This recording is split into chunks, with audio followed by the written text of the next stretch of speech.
Johera magwora, jodala mageno, agone ruodhwa kendo Nyasachwa ni erokamano kuom loso thuolo majaber machal gi mama mondo wawuo kodi e kit weche machal nade ma Jehova oloso thuolo ni.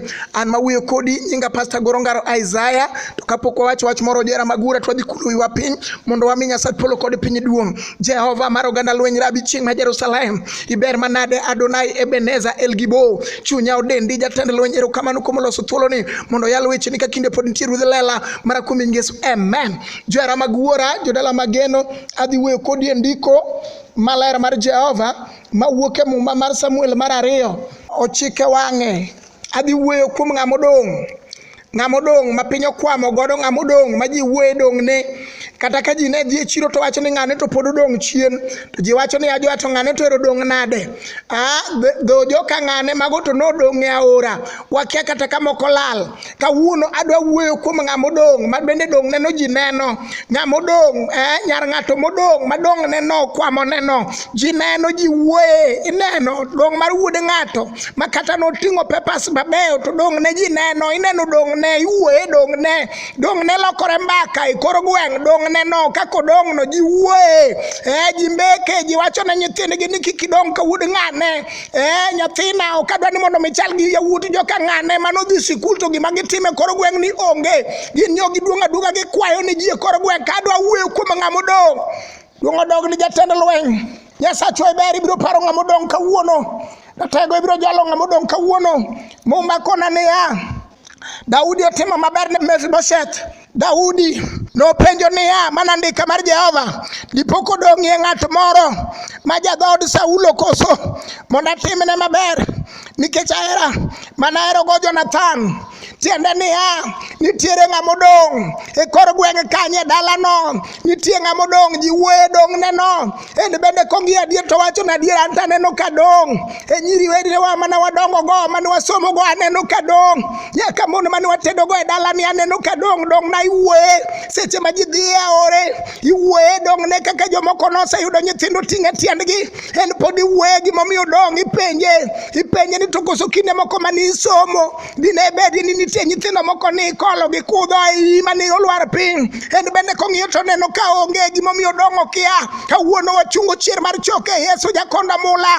Ng'at manyalo paro ng'ama odong', Daudi openjo niya, be nitiere ng'at moro modong' e dhood Saulo? Kawuono wapenjo niya, be nitie ng'at maneno ka dalagi odong', dalagi okwamo, dalagi omoke ong'ono? Nitiere Yesu ka Jehova manyalo pudho ng'ate ong'ono iluonge ni komeko, ratego, chier mar choke, ja-Nazareth, Yesu kende morome musalaba. Ka nitie ng'at modong' sani awacho na dong', an awuon aneno ka dong', dalawa odong' e nyaga, dalawa odong' e kong'o, dalawa odong' e ura, gik matimore maber e dalawa ne waneno ka ne wadhi maber wang'ni to waneno ka koro wadong', ji kalowa kama wadong'e ni wan wadong' adong'a. Duong' odogni wendo, duong' odogni ja-Nazareth, duong' odogni Adonai. Nitie gik makelo dong' momiyo ng'ato nyalo dong'. Kata nosomo maber ma jonyuolne nouso lo, kawuono en nyodong'. Kata jonyuolne ne us dhok, kawuono en pod odong' adong'a. Kata ne us diek kod rombe, en pod odong' adong'a. Okwamo kama nitiere no. Kata nodhi otedi matim arus maduong' mane luongo joma ne nyalo mielo nyege, mane luongo ji madongo ma barupe madongo nowuotho. Kawuono ni pod ochako dong'. Iwacho ne chwore ni nyathiwa, we ketho tegri mane nyar ng'ama chielo nikech nyar jogo eko mano ero onge gima ni ae go wuogi akanyo wuogi werigo. Kawuono ni wachungo chier mar choke ja-Nazareth, ng'at manyalo reso, ng'at mokwami anete, ng'at momoke ong'ono, ng'at momoke kwamo. Daudi openjo ni be nitie ng'at modong'. Kawuono ni ng'ato biro nonore kit ngimane en owuon owacho naneno ka dong', to kama dong' nitie Yesu manyalo ywaya kagolo achuodho motimo todo. Ondike Zaburi 40 matindo 2 niya, noywaya kogolo achuodho motimo todo. Mano ja-Nazareth kata ng'ato dong' onyalo ywayi mogolie chuodho motimo todo. En ka Yesu ja-Nazareth chier mar choke onyalo rucho gi mondiki, mano jo-Kolosario matindo 14, onyalo rucho gi mondiki momiyo ng'ato dong'. Isaya 22 matindo 25 wacho niya, chieng'no musumal manogur matek nopudh oko. Nitie musumande minyalo gur manyalo ywayo ng'ato chien mamiyo ng'ato ok nyalo sudo. Goni ni erokamano ja-Nazareth. Nitiere jok maonge chuny mar oruma ma kata kotweyo dhiang' kamoro to kama otwe no ero be ok chande ni dheno koth goye kata burudum kuome kata ang'o dhi budho kuma nitie nyako dhiambo man ok chande. Ma emomiyo ndiki e Naum achiel matin 13 ni chieng'no nachod nyororo motwe gi godo. Gima nyalo kelo dong' mar ng'ato en nyororo manotwe matek. Samoro notwe gotieno ka ng'ato nindo, samoro notwe ka kinde moko ng'ato ne dongo, sama ng'ato ne dhi sikul notwe nyororo no. Chieng' moro kana dhi sikul to era magwera gokinyi kama tawinjo ka mama moro e nyim dhorangaye owuoyo kod dak okone dak ni okawo dak to kete mbele ne ae to keto dagno e kind tiende ne ariyo okone dak ogo mbaka gi dak okone ni dak ni e chwora. Ang'eyo ni wuod ng'ane nyocha en polis obiro e gweng'ni odwa ni mondo mi oged ne min gi dak mak dago ikel nago ka nyaka japuonj ma ng'ane be nodhi oyudo mosara mak dago ikel nago ka. Kana aduogo godhiambo ayudo ka japuonj oninde tie dala mama ni nyaka polis be nonindo piny. Nitiere gik makelo dong' mar ng'ato to wakelo Yesu chier mar choke. Ondike Mathayo 15 Matindo 13 ni gimoro amora ma wuora manie polo ne ok opidho inyalo pudho oko kata sani e nying Yesu ja Nazareth. Gima nade mamiyo ng'ato nyalo dong' ibiro pudhe kawuono ni ng'ato biro dhi kayoro matek kowacho ni ja paradiso Yesu wono chier mar choke ja Nazareth golna kawuono ni gimomiyo adong' ok anachaka dong' kendo japuonj dalawa ok dong' ohanda ok dong' nyithinda dhi sikul kawuono ni nyithinda bende nyaka rwako gudu kaka nyithi jomoko abende nyaka ting' nyathi e tienda ma e Jehova manoparo Hana ne nyiero igo mbakane ka ji dhi e chiro igo mbakane ka ji dhi aora igo mbakane olokore nyiera kor gweng'. Mage jok ma Jehova Shalom dwaro, mage jok ma Jehova Nisi dwaro, jok manodong' jok manokwamo jok minyiero. Duong' odogni ja Nazareth initie wendo biro siro ng'amo kwamo ng'amo moke anete japuonj biro siro kawuono biro mako badwa makore chich. Ondike Isaya 45 Matindo 2 niya winji kuros asemako badi makore chich abiro turo dhorangaye mag mula maywa nyaka mwanduni manopandi e mudho. Kar inyalo pandi ni mwandu e mudho kar seche midong' no tipando mwanduni e mudho nyaka gik manodonjo onego donje dalau mabeyo magipande e mudho nyaka mabati manonego bede dalau ipande mudho tikaw nyithiu tirwake changa to kata na gidhi sikul tigolo gi tije go to gidwok dala ka giting'o paper bag ae to jochwak changa chaka jochwang busa mako gi tia ore koro gidhumo kisungu madongo ka gine tia ore kawuono wacho niya e Kolosai 2:14 norucho gima nondiki kata nondiki niya ni unu dong' chien madala uonge gima nikony e nying Yesu kawuono ni iruche kawuono iruche nying Yesu ja Nazareth gima nondiki no irucho gima nondiki no irucho musomando ne pudho oko nyororo no ichodo. Ondike Jeremia 40 Matindo 4 niya kawuono ni agolo nyororo ok e lweti nyororo mar dong' wagolo nyororo mar dong' wagolo nyororo mar dhier wagolo nyororo mar lur wagolo. Duong' odogni ja Nazareth Yesu pari jogi molewo ruodhwa. Jeremia 23 Matindo 29 wacho ni wachna chalo mach kendo ochalo nyundo mabaro lwanda matindo tindo ang'no bar lwanda no kawuono nying Yesu ja Nazareth. Isaya 54 Matindo 17 wacho ni onge gir lweny molosi mondo hinyi mano hinyi. Jeremia 1 Matindo 9 wacho niya asemiyi teko mar muko gi pudho gi go piny. Kawuono ni gima nade momiyo dala ng'ato dong'. Jehova chiwo teko mar muko gi pudho gi go piny e nying Yesu ja Nazareth kawuono ni obed gima nade manomako par ng'ato. Ezekiel 11 wacho niya kendo adhi somo gima ondiki e Muma Nyasachwa japuonj paro nyathi sikul molewni pane dala momoko ni Nyasaye mapok olo japuonj siri jogi molewo anete kawuono jolgi kawuono Yesu umogi. Ezekiel 11 wacho niya okwar jodongo matimbe gi mono makoneno nyathi ng'ato to gombo ni mondo dong' chien. Koneno ka ng'ato donjo gi mtoka koro gweng' to luongo jowadgi macha to yudo nade.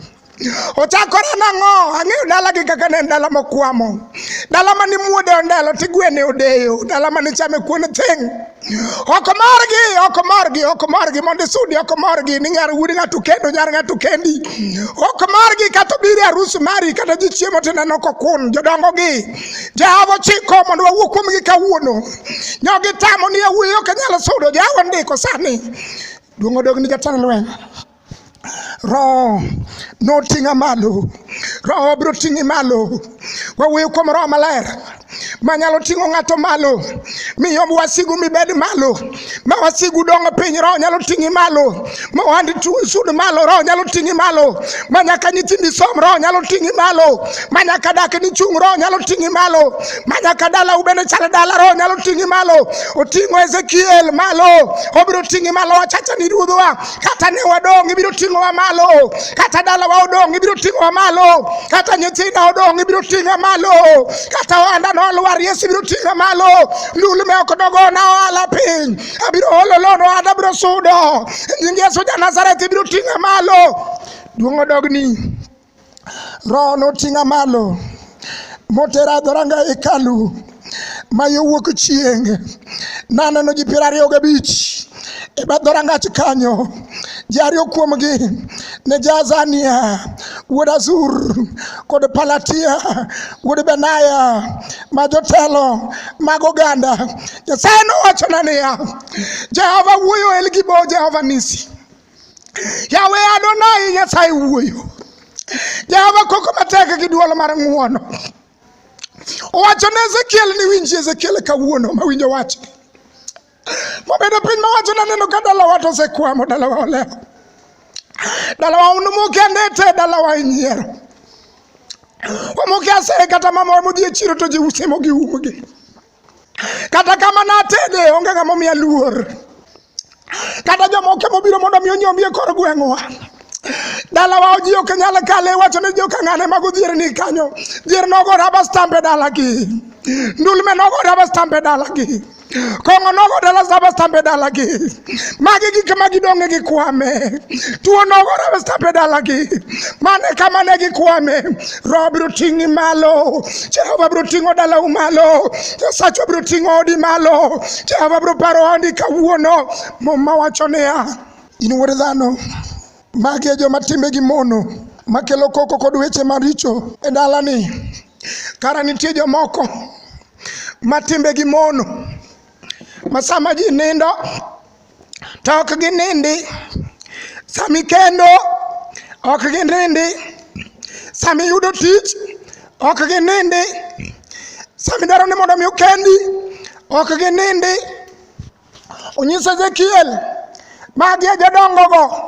Yesu ka Jehova japuonj manowarowa wachonwa kawuono, Manuel ochikowa niya, kata jodongo go chung' e nyim dhorangach ka gitimo timbe mamono, ka gigawo wiye opuge, ka gidhi manyo Maimuna e bwo pi. Yesu mwating'oni e bwo pi kuro iluonge niya ni pi ngima, kata gidhi e chuny bunge, ei bunge kuro Yesu wa iluongo niya yien makelo ngima, ya paradiso pod oromo. Wacha msalaba niya, biuru jamogangre gi misike mapek, abiro miyo uyweyo. Muma wacho Mathayo 21, ji orwako Yesu gi mor kodonjo Jerusalem. Kane gichopo Bethfage e got Zeituni man machiegni gi Jerusalem, Yesu nooro jopuonjrene 2 nyime, wachonegi niya, e dala man nyimu cha Jehova orowa mondo wabi e dalani, mondo wabi e odi, mondo wadonje ohandi, wang'i somb nyathi pepas magi kel.